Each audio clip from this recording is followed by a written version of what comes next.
So this is interesting. I've actually never done a session like this before, especially with the creator sitting right next to me. So I told Zach to come and sit next to me to just basically tell me if I'm full of shit.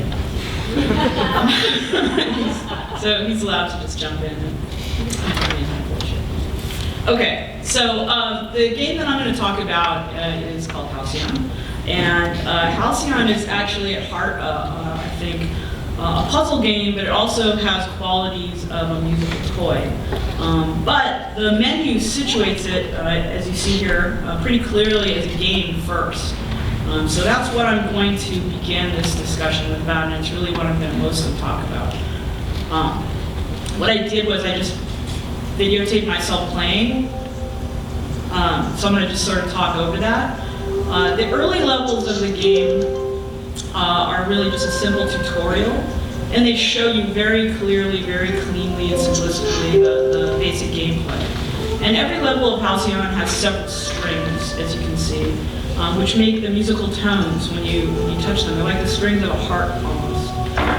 And on each string floats currents of different colors. So you can move those currents by drawing paths from one string to another. And when a current meets a path that you've drawn, it will just divert to the string that you've pointed to, the string the path goes to. And then that path will disappear. And when two currents of different colors approach each other, there's sort of, you can see here, there's a sort of wave of dissonance. I actually could almost not help myself. I had to save those guys. But I'm letting these guys collide so that you can see what the fail state is like. We're not going to have any more fail states, that's for sure. There are fail states at the end of this talk. One of the things I think is really interesting is how when you put the currents of similar colors together on a string, they will automatically sort of snap together with this, in this sort of really simple and satisfying way when they collide and disappear. In the game description, we're actually told that we're playing Halcyon, the mythological. Does that come afterwards?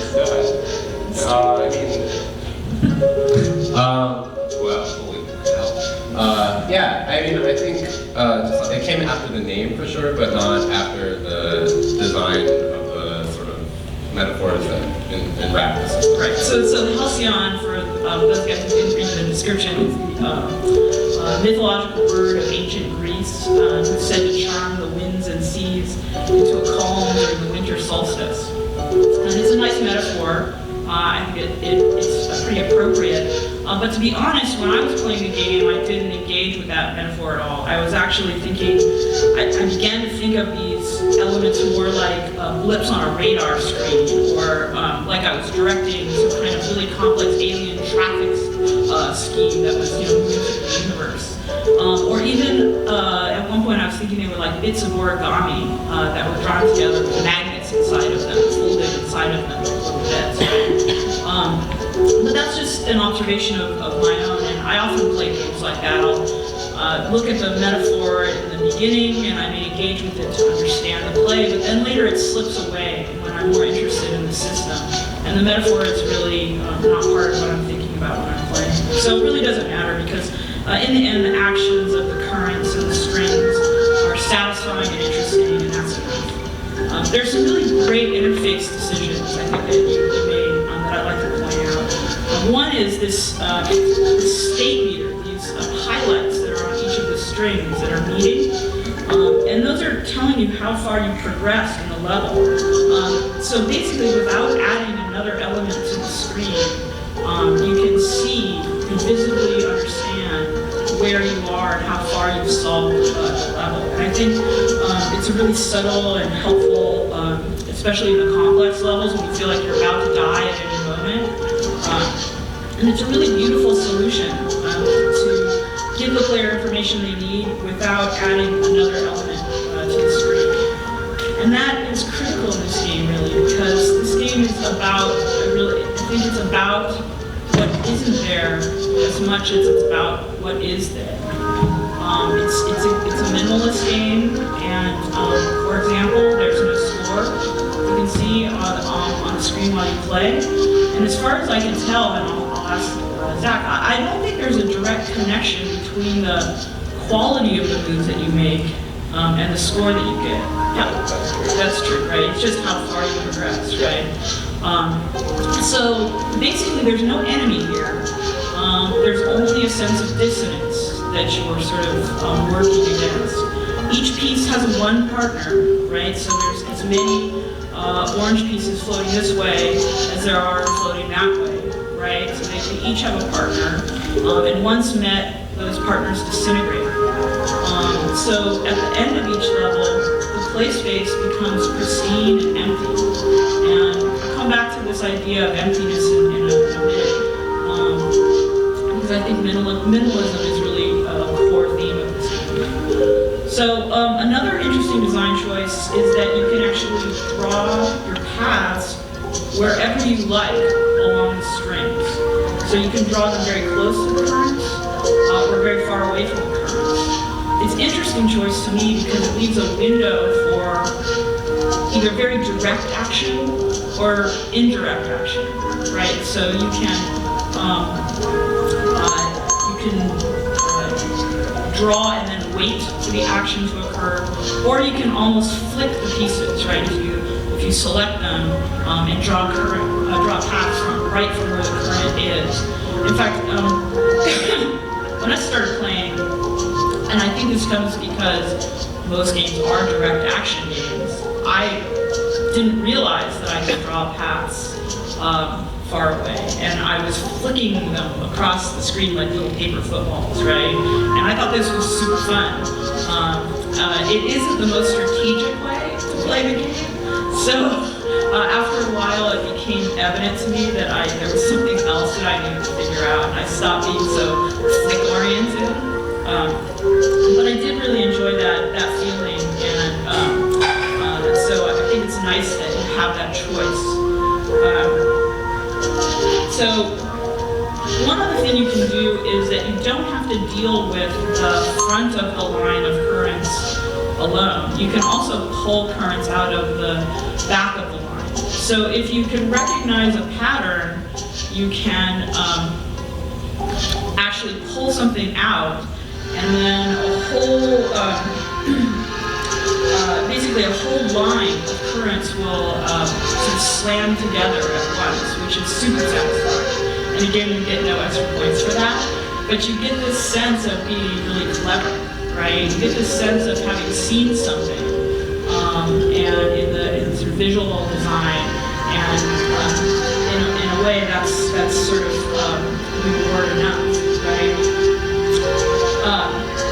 So in terms of skills that you're using when you're playing this game, it really is pattern recognition. And it's a very reactive sort of skill. So you're not trying to form a long-term strategy unless you plan on memorizing the levels. And from what I can tell, you can actually memorize, at least some of these levels are very close. Because I was able to do the same set of like X's. That's interesting because they are, the actual color generation is random, but there are sort of tactics for some of the levels, and so I think like specifically the level that we're seeing right now, the 3 string levels have sort of this very clear tactic. And maybe that's what I was reacting to. There's a sense where you can go, okay, I need to do this, here, and that's going to happen. And as you play it enough times, you sense your own pattern in your actions. Right? So in that respect, to me anyways, the game became akin to a kind of mental exercise routine, right? So I got it down, and that was kind of nice, right? So early on there are only a few strings on each level, as you can see, and a couple of colors, and pieces move at a fairly leisurely pace, plodding along like some kind of intricate, I was thinking of like square dancers, or those kind of dancers in Shakespearean dramas you always see. And even though it's a puzzle, it's fairly simple, and the difficulty comes really from the number of strings involved and the variety of colors. And now here's the fail state. Yeah, so I'm gonna go back and try again. So you can see actually that grows. So the number of strings involved, the variety of colors, and how quickly the currents are moving. And like most visual puzzles, the playfield represents itself, how close or how far you are from solving the level. And though, so both the meters mentioned before and the variety of colors also give you a clue. But dissonance, I would say, messiness, and visibility all are the main enemies in this game. And as they become defeated, there's almost a positive reinforcement cycle that makes for an interesting arc to each level. And after the danger has passed, we're sometimes left with a kind of a cleanup period. It's almost like a quiet sweeping up at the end of the performance. And as the levels progress, as you see, I'm starting to fail. There are more and more strings, more and more colors. The pieces are closer together on the strings, and they're moving more rapidly towards each other. So my first reaction as a player is I just have to get better at this. I have to get faster, and you can see that's what I was trying to do. But up at about level 5, which is where I failed before, things change, and the game ratchets up in speed and difficulty without a lot of warning, really. You think you're playing this calmly little puzzle game, moving things around like some ancient moneylender on an abacus. And seriously, I was actually playing television during the early levels, and I could do both and equally have attention on either. But then I reached the land of level 5. And there's a mountain in this land, and I call that mountain what the fuck. I named it because I got stuck there actually for quite some time, and I almost built a colony on that mountain. So in the land of what the fuck made me go back and rethink my strategy. I couldn't really just pass it by getting better and faster, right? What I realized at a certain point in just playing with the strings is that you could hold them down. You can see that's what I'm starting to do on these levels, is I'm actually holding some of the strings, and almost like a sustained note when you're playing a stringed instrument. You can hold it and you can stop the strings from, the currents from moving, right? I asked Steph about this, actually. Is this a fair way to play? Because it felt like cheating, right? I was like, oh, I'm cheating. But I've never seen any video of something like this before. It's awesome. Well, you want to respond to it? Because I feel like it's cheating. Yeah, well. But it's still in there. I mean, I think, maybe I'll respond to it at the end, because I think I have a couple of things to say. I want to finish up before. Yeah, so I didn't actually videotape the whole game, mostly because it's kind of hard to play with the video camera between your face and the game. It was the best way that I could think of getting at it. There actually, the section after this, the stars, which I didn't tape, is the final section of the game, and I'm not going to show it, so I won't spoil it much, but any ideas you had about meditation really sort of disappeared during the stars section of the game. It's a whole new universe, really, of what the fuck. And one of the levels uses shades of gray instead of the colors that you've been so used to. And I personally must have some eye difference than yours, because I can't see the difference between two of the shades of gray.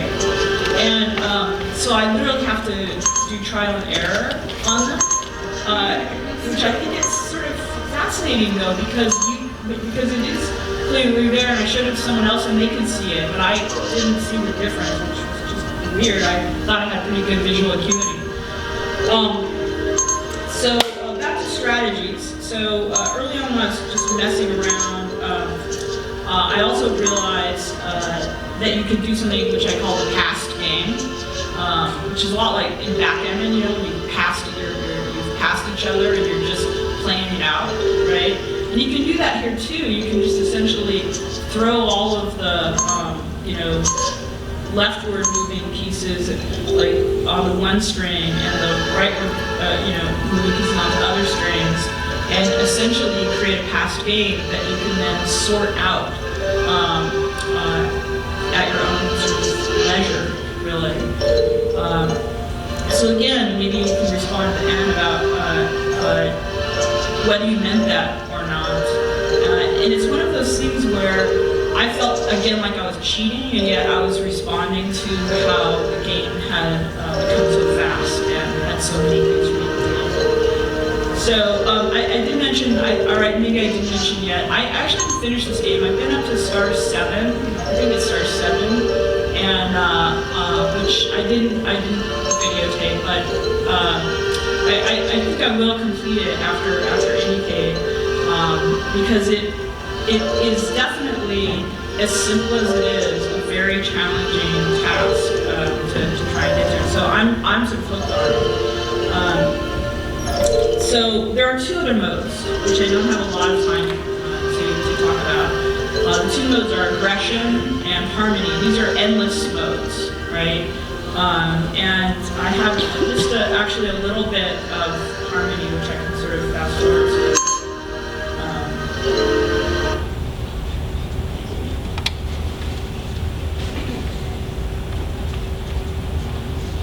Wow, when that music goes away, it really just, all the calmness goes away in the room. So, what's interesting about harmony is, I'm just going to play it again. Okay, so what's interesting about harmony is it's tuned to let you, it's really tuned to let you play forever. I mean, unless you start messing around like I'm going to do here, it's really tuned to not be that challenging, to essentially be something you could almost just do while you watch television, or something. You could literally just sit there and do it and feel like, oh, I'm checking off these endless tasks off a list that gives me no pressure, and that's a happy thing, But it also gives you the opportunity to play with it as a musical toy, which, just to come back to, is another really satisfying part of the design. And I like to make these, I like to actually just fill the screen with these random paths and see what happens, right? just mess up and see if actually the currents will meet, or if it will create good or bad situations. Just kind of interesting to watch. They'll just, oh no, it's bad. Do I have to save it? No, it saved itself. But anyway, so harmony is literally tuned to be something that is almost like a meditation tool, I think. And the tone of it invites this kind of doodling and playfulness, which is really interesting. I think altogether, and I'd love to hear from Zach what he thinks of some of the cheating strategies and things I've talked about. But in my mind, what this game does ultimately is it draws together the elements of a toy, a game, and I think a kind of minimalist visual poetry that makes it not only fun and playful, but a rare contemplation of harmony and dissonance. So play it.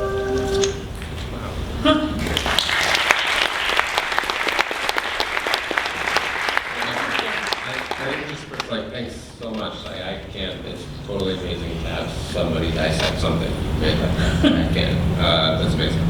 Well, it was my pleasure, actually. And I guess, so I think, well, first of all, one thing, when we were designing the game, so this is a game that I worked on with my friend Kurt Beek, who did some of a lot of the audio, and we kind of designed the audio system together, and he helped us on the level design. And I think one of the things that we did is we kind of referred to the stars area as Dr. Wily's castle.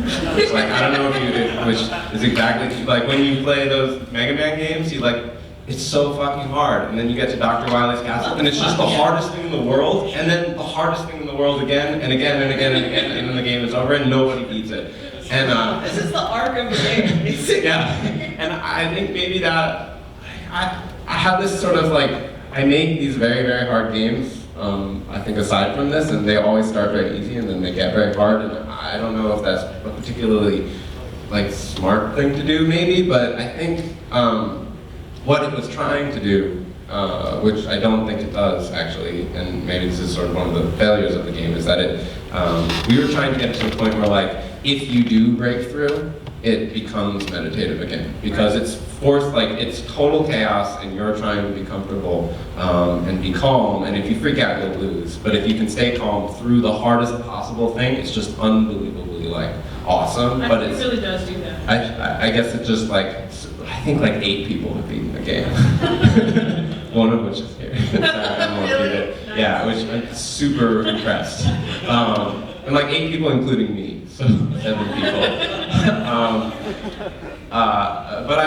But the other thing I think I would say is that like, I guess I talked about this a little bit at the Form and Code thing if anyone was there, but like the real structure of this game, it was all built sort of to intertwine the system and the sound and the mechanic and everything. And I think that designing like that kind of paid off in this respect, which is that you didn't play the game the way I was expecting, but it still was interesting. And maybe it felt like cheating, but it also kind of felt like you were manipulating this thing. And I think that like that is sort of what I wanted. I wanted to have kind of an open system that could be interacted with in any number of ways, even if maybe one of those ways was a little bit better for getting through the game. And the discovery of the cheating options actually came out of playing with the musical toy parts components of it, right?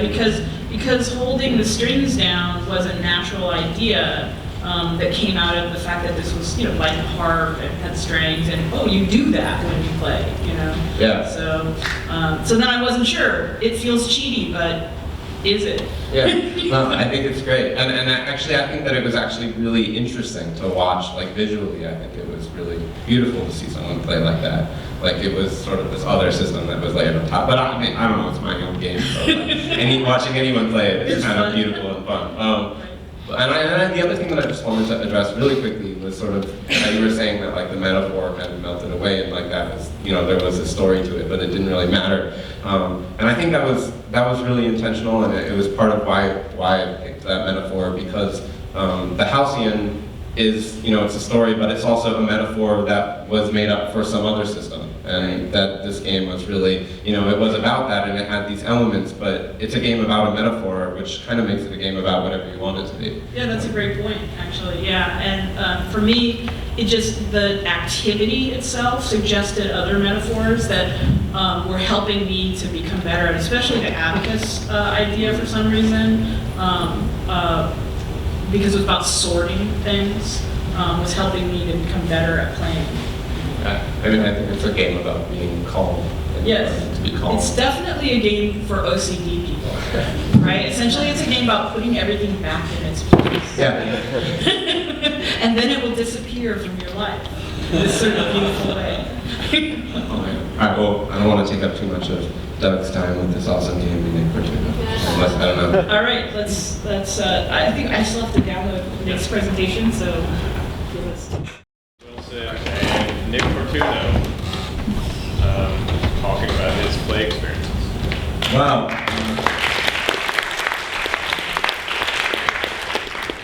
Tracy, this is like the most awesome, like localized view of PowerPoint I've ever seen in my life. You have no idea. I've got like a timer and like I can see both slides. It's like so.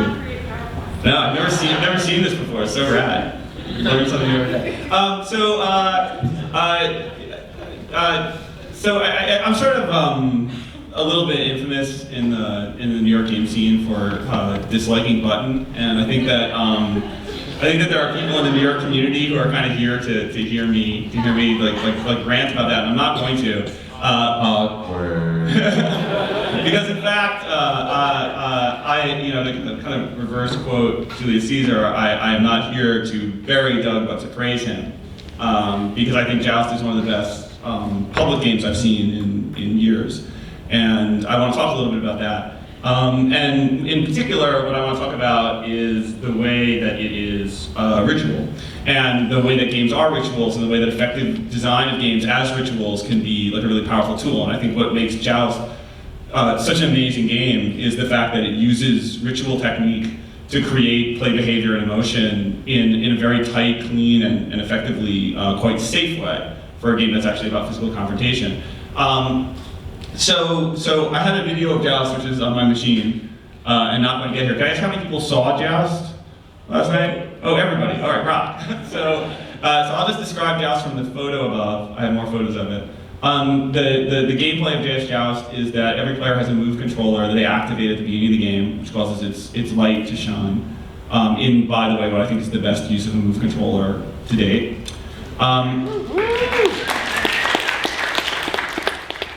Once the controller is active, there's a countdown to, or effectively a countdown to start the game. And when the game starts, the accelerometers in the controllers are timed to music that's being played, either through computer-moderated speed or a human-moderated speed in the case of live music.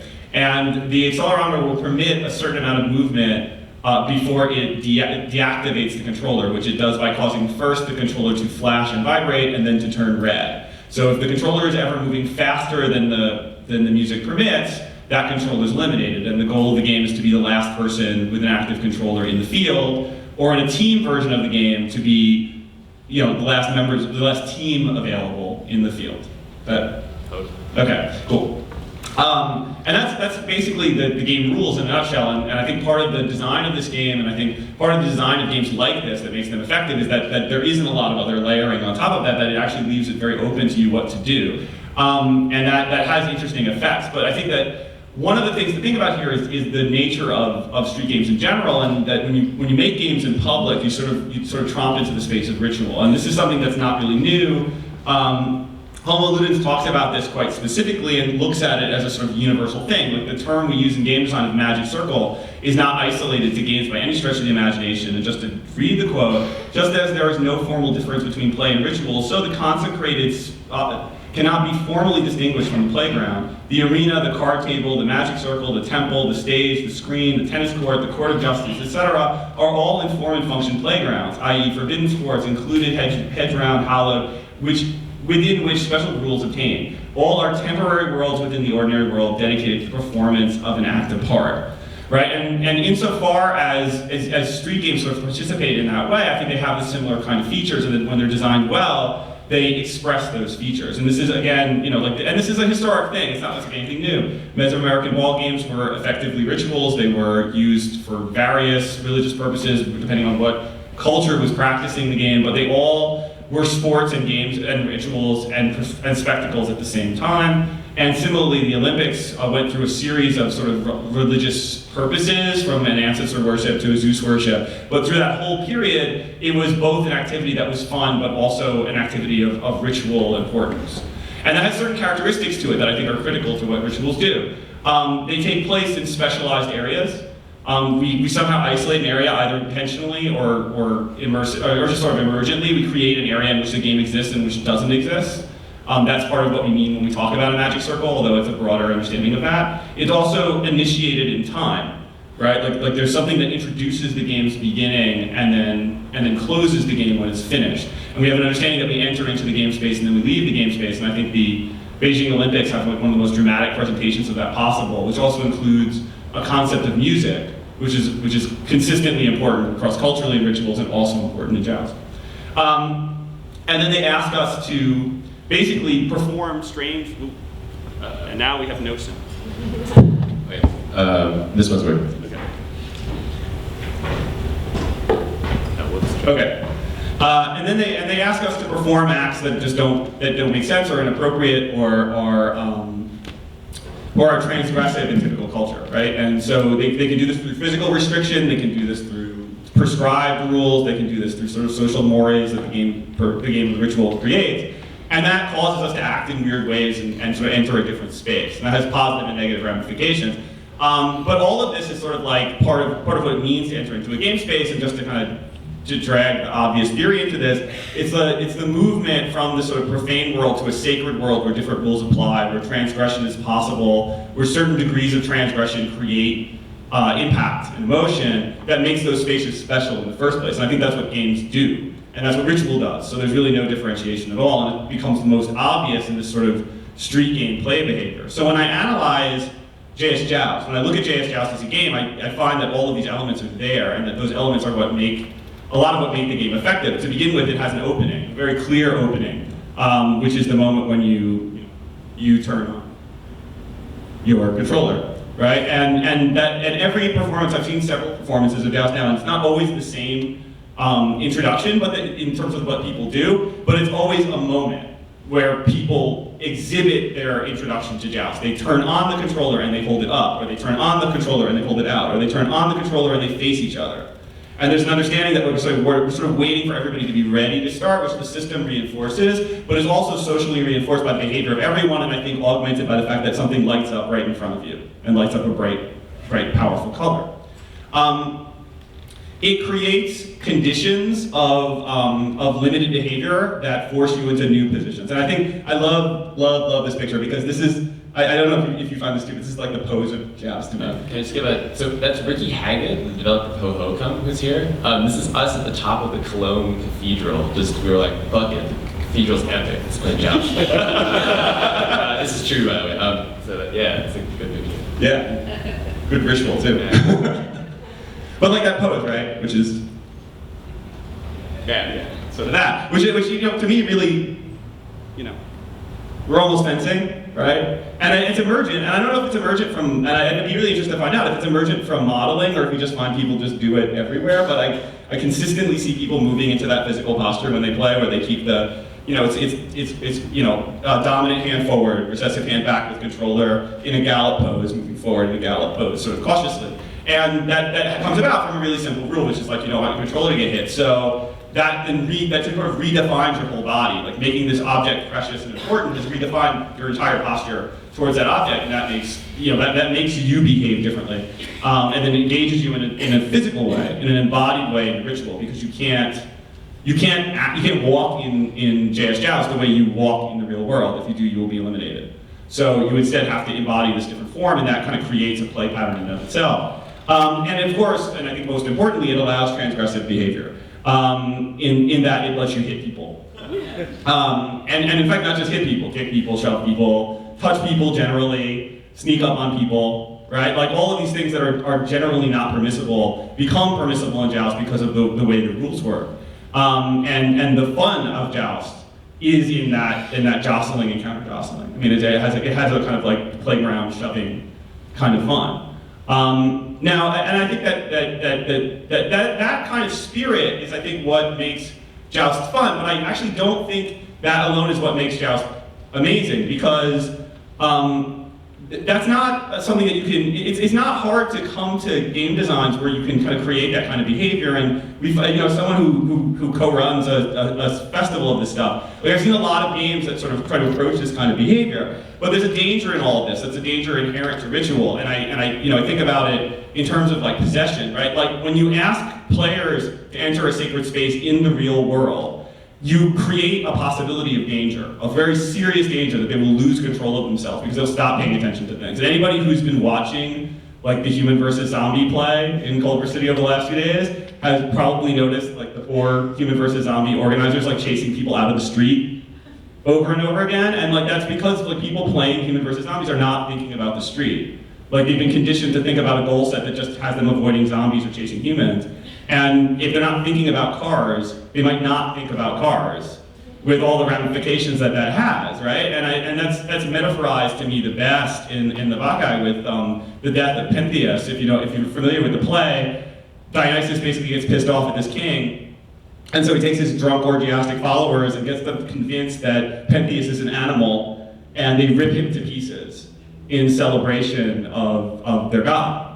And I think that metaphor is just really strong to street games and the potential that street games have. Like that, if you're not careful about how you do this, you can lead people to go running into the streets or potentially renting something. And it's not accidental. It's very possible within that space.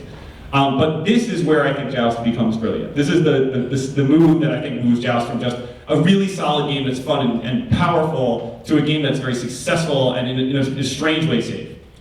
And that is that you have a controller too. And the controller that you have is as sensitive to the music as everyone else's controller. So typically, and certainly I did, because I sucked at Joust the first few times I played it, it is very easy to just eliminate yourself by moving too quickly. And while I might argue, from a design perspective that it was meant to be for a more casual play pattern, you might be more forgiving about that, I think that what it accomplishes is it teaches you very quickly that like rapid aggressive movement is dangerous, and you need to be careful about it. But it's dangerous for a purely in-game reason. It's dangerous because it will eliminate you. So you don't do it. You instead be cautious and careful, and you time your moves, and you make your moves carefully to not use your whole body, and to be in a strange way safe for yourself, which leads to a kind of safety among the playfield in general. And so for a game that's really about shoving and kicking and hitting, it actually sustains very little violence relative to other games about punching and kicking and hitting. And I think that's brilliant, right? Because it's very elegant, it's very simple, and it's built into the ritual itself. That by creating a very simple set of transgressive conditions that allows everyone to participate, it also creates a safe place, which Bataille would argue too is necessary. That the transgressive space can't be anarchic. It has to have some kind of structure to make the transgression safe, and I think that one rule that runs through the whole system, creates both the emotional space and the safe space for the emotion to exist, and that's beautiful. So just like we think about like the Olympics and the Olympics as this entering into a ritual space in which we're going to compete and contest and feel these very strong emotions that can be released at the end of the experience. I think that in a smaller way, but in an equally powerful way, for average players, Joust gives people access to a ritual of play that allows them to express those emotions in that competition and then safely return back to the profane world. And for that, I think it's a brilliant design.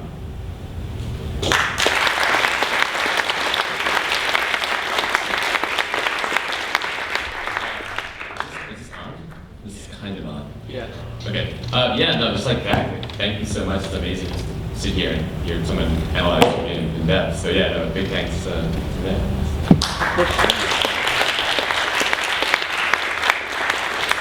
So could you talk a little bit about how that sort of central rule condition came about and you want about the history of the game? Yeah. Okay. I'll give the history of the game, and then we were discussing actually this yesterday, like a pre-discussion, and I think. Yeah, on some points we super strongly agree with us, and I think on some points there are subtle differences, but productive differences, right? Okay, so how did this come about?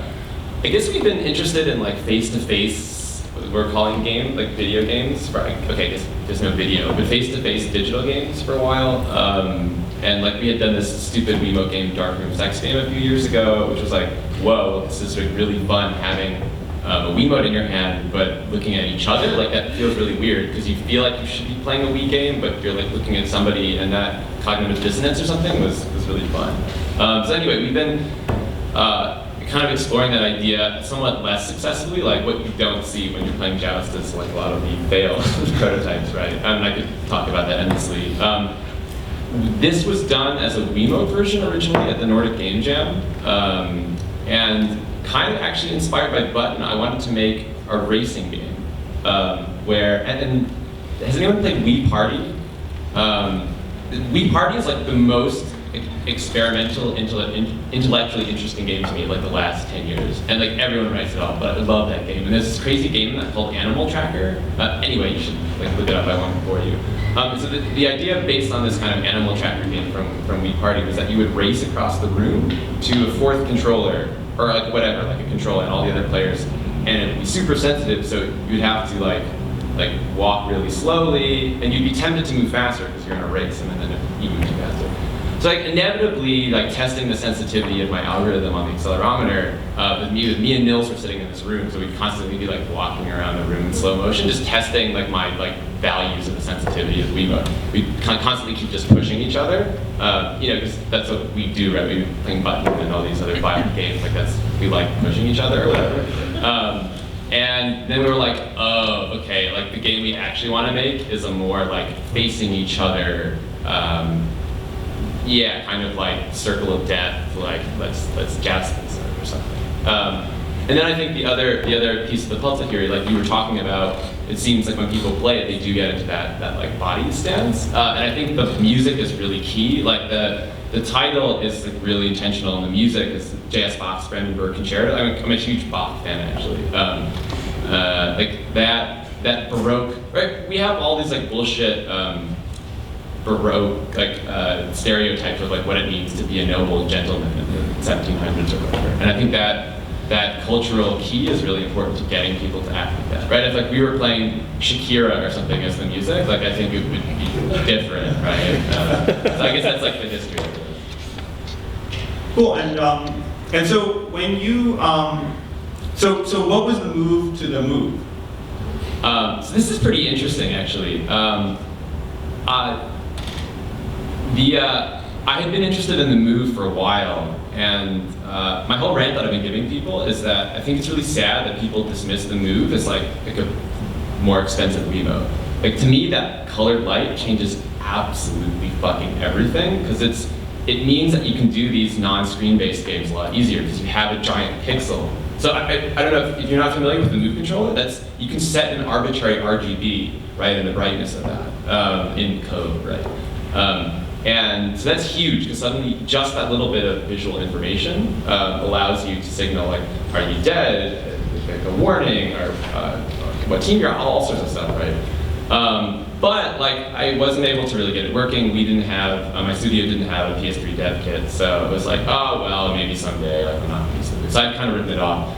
But the Wiimote libraries we used were really janky, and this was really frustrating to me because we could never like send the game to anybody else.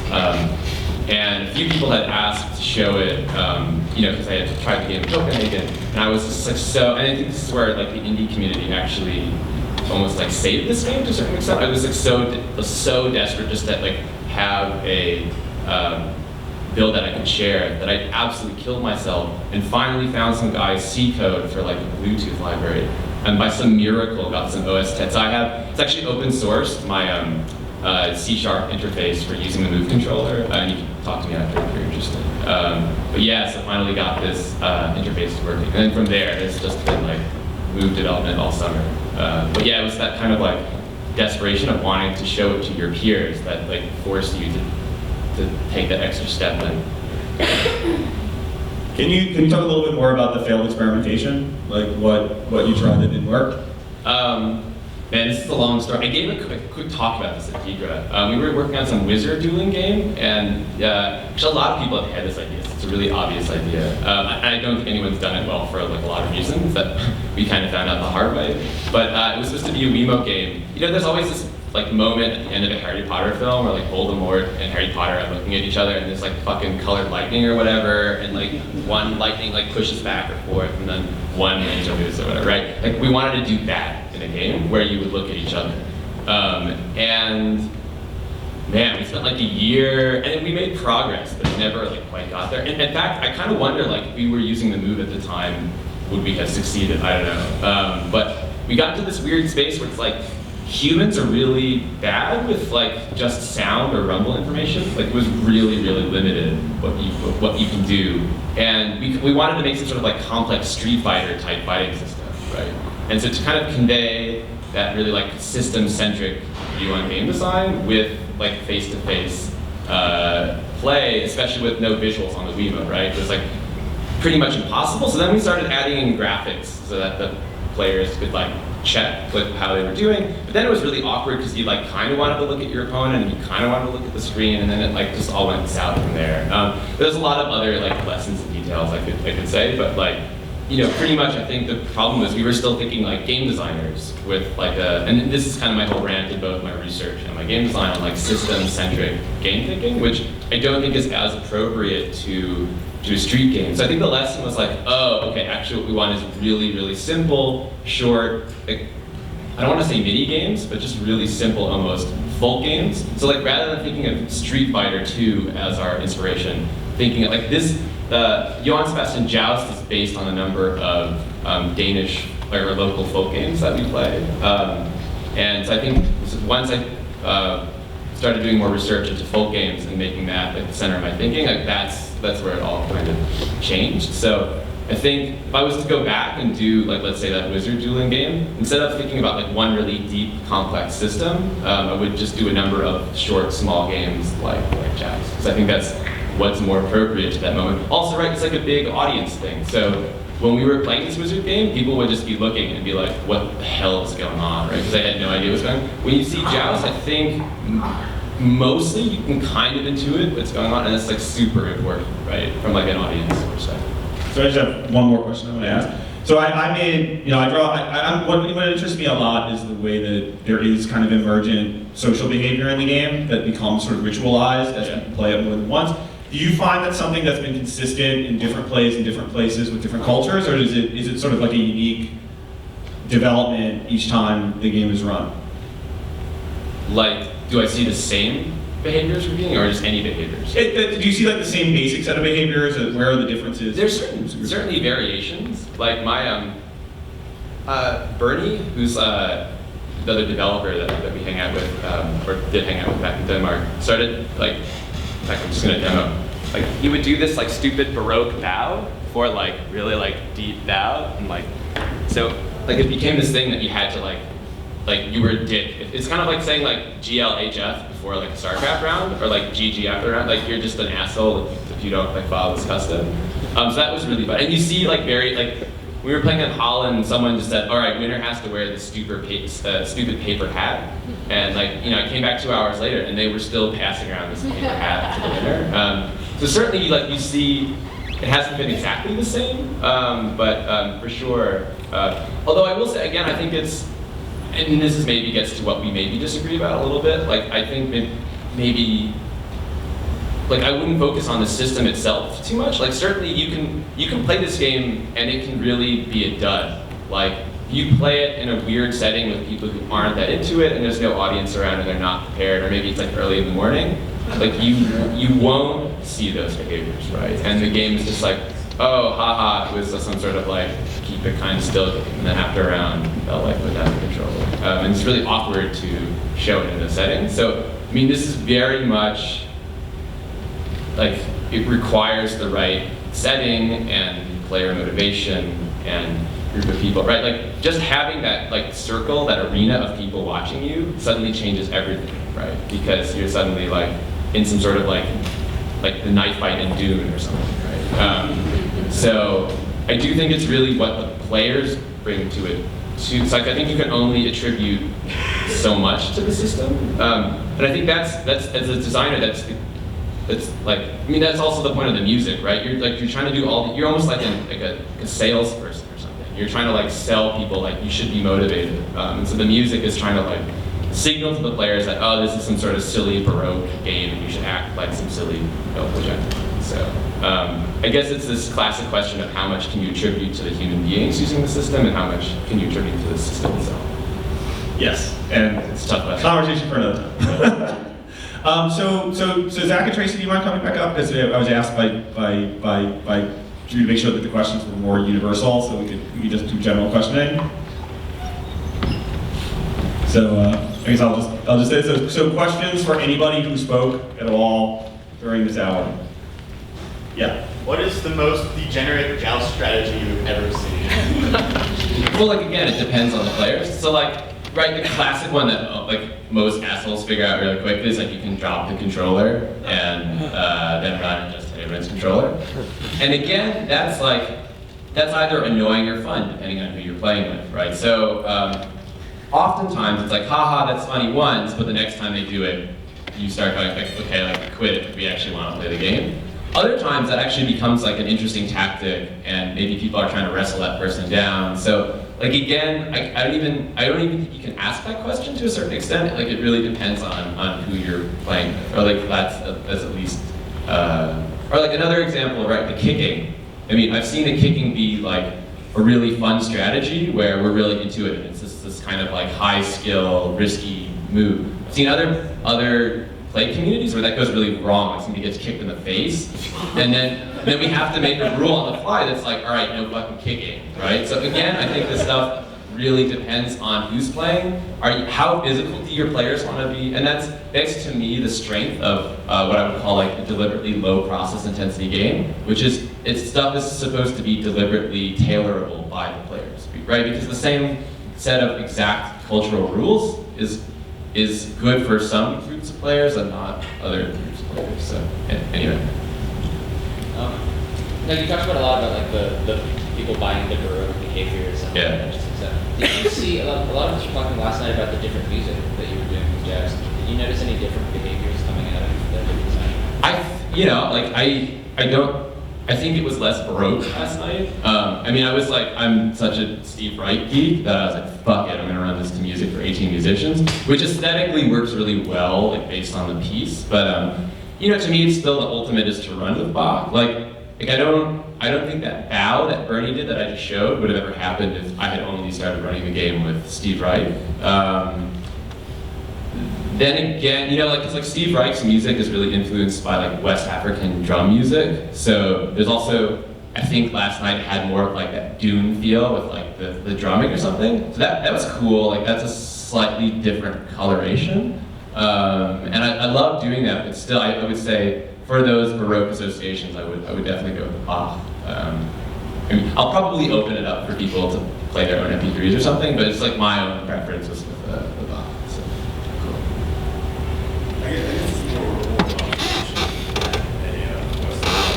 on that point, there's a lot of similarities between playing jazz and that music and the old they would do the same sort of thing. They have slower music and the player is moving slower and speeds up, becomes more aggressive, more dangerous. So I think that sort of tailorability they're talking about with music is ultra somewhere else. So yeah, I think really is that Right. Maybe really quickly just to like try to tie together these two panels. I actually feel like I really identify with Zach. And like you might not, like those games look maybe super different on the screen, like how are they related? I think what I really admire about Halcyon, like I really fucking love that game. And I think that's what's similar, what's going on here, is I'm really interested in hybridity in games. Like I don't even see Joust as a game. It's like half game, half dance choreography or like music performance. And it's that thinking of like trying to blend different media and like being on the border of different traditions, that's what really excites me. And so I think that's what Halcyon really nails. And I guess that's what you guys were talking about a little bit, which is Halcyon isn't just a game. It's part like musical toy and like other stuff. And so that's what really excites me these days. Again, just to try to bridge these two sessions, and maybe you can say something, but like this hybridity in games, being on the border between different traditions, that's awesome. So. One more question, and then we can Okay, stop. yeah, good. I won't waste your time repeating the question. Does anyone else have a question? If not, I'll waste your time, so.